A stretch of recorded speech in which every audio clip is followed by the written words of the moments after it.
Total hampir 6.000 kuota PPDB untuk tingkat SD dan SMP masih tersedia di 15 kecamatan di Kota Makassar. Di antaranya SMP 29 di Kecamatan Rapocini dan SMP 54 di Kelurahan Barombong. Calon siswa SMP dan SD yang tidak lulus dapat mencari sekolah yang masih memiliki kuota PPDB tanpa harus mendaftar lagi, namun cukup membawa data diri siswa ke sekolah yang dituju. Kuota yang kita siapkan masih ada 1.927 kuota yang belum terisi. Nah, tentu kami juga perjelaskan bahwa perlu kami sampaikan masyarakat untuk wilayah Rapocini umpamanya itu bisa di SMP 21. Kami siapkan di situ 9 kelas, ternyata yang terisi 4. Berarti masih ada 5 kelas ya yang belum terisi.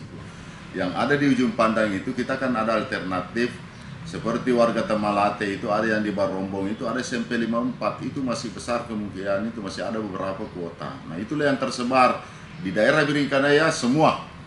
Jadi kecuali SMP 30 itu over.